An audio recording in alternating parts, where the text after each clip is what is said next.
Hello movie lovers, welcome to our channel first day first talk. ఇప్పుడే యూట్యూబ్లో mass జాతర అని ఒక ట్రైలర్ రిలీజ్ అయింది. అదే మన రవితేజ గారు నటించింది. ట్రైలర్ అయితే నెక్స్ట్ లెవెల్ ఉంది భయ్య. ఈ ట్రైలర్ కోసం ఇప్పుడు కొన్ని పాయింట్లు జెన్యున్గా మాట్లాడుకుందాం. ఇక ట్రైలర్లోకి వెళ్ళిపోతే, ట్రైలర్లో ఫస్ట్ పాజిటివ్ మన హీరో రవితేజ అన్న.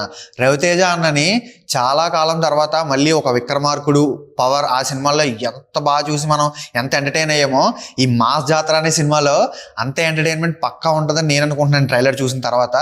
అంటే మన రవితేజ అన్న కూడా చెప్పారు ఏంటి ఇంటర్వ్యూస్ వాటిల్లో కూడా, నాకు ఈ సినిమా చాలా స్పెషల్ అండ్ నేను ఈ సినిమా చేసినప్పుడు చాలా ఎంజాయ్ చేస్తూ చేశాను. అంటే ప్రతి సినిమా చేస్తాము, అది ఓకే వెళ్తుంది లేకపోతే లేదనే కార్నర్ ఎడ్జ్లో ఉండిపోతాము. బట్ ఈ సినిమా నాకు అలా కాదు, చాలా బాగా అనిపించిన మంచి ఎక్స్పీరియన్స్ వచ్చింది, ప్లస్ ఎంజాయ్ చేస్తూ చేసిన సినిమా అని ఇంటర్వ్యూలో మన రవణే చెప్పారు.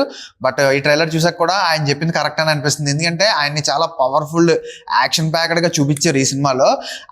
ఇంకొకటి ఏంటంటే, పాత సినిమాలో ఈయన రవణ పాత సినిమా రిఫరెన్సెస్ చాలా ఉన్నాయి ఈ సినిమాలో. అది కూడా చాలా బాగా అనిపిస్తుంది.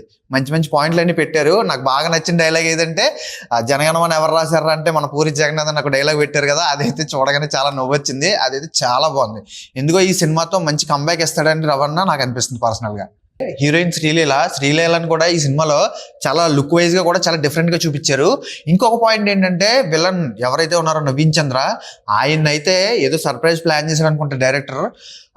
కొత్త లుక్ లో చూపించాడు. ఆయన్ని ఏదో డిఫరెంట్ గానే ప్లాన్ చేశాడు. అది ఏంటనేది సినిమాకి వెళ్ళి చూస్తే కానీ మనకు కూడా అర్థం కాదు. ఆ పాయింట్ అయితే నాకు చాలా బాగా నచ్చింది. ఇంకొకటి ఏంటంటే, మన రవణ ఫ్యాన్స్ కి అయితే ఈ ట్రైలర్ ఒక పండగలాగా అనుకుని చెప్పొచ్చు. ఎందుకంటే ట్రైలర్ చాలా బాగుంది. ఇంకా ఎవరైనా చూడకపోతే ఒకసారి వెళ్ళి చూసేయండి. ట్రైలర్ అయితే మస్తు ఉంది.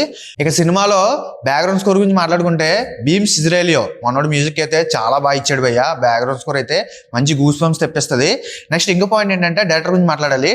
డైరెక్టర్ ప్రతి క్యారెక్టర్ని కూడా చాలా పకడ్బందీగా ప్లాన్ చేసినట్టున్నాడు. ఎస్పెషల్లీ నవీన్ చంద్ర గారి క్యారెక్టర్ అయితే మెంటల్ వస్తుంది, నాకైతే చాలా బాగుంది. ఎవరైనా ఇంకా ట్రైలర్ చూడకపోతే ఒకసారి చూడండి.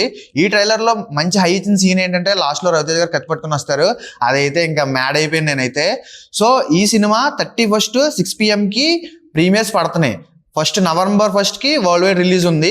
సో రిలీజ్ డేట్ అయితే చేంజ్ చేశారు, ఎందుకంటే బాహుబలి ఈపిక్ సినిమా కోసం దీన్ని పోస్ట్పోన్ చేశారు. ఈ ట్రైలర్ ఇంకా ఎవరన్నా చూడకపోతే ఒకసారి వెళ్ళి చూసేయండి. మీకు కూడా ఎలా అనిపించిందో కింద కామెంట్ చేయడం మర్చిపోవద్దు. ఓకేనా? మళ్ళీ సినిమా రివ్యూతో మళ్ళీ కలుద్దాం. బాయ్.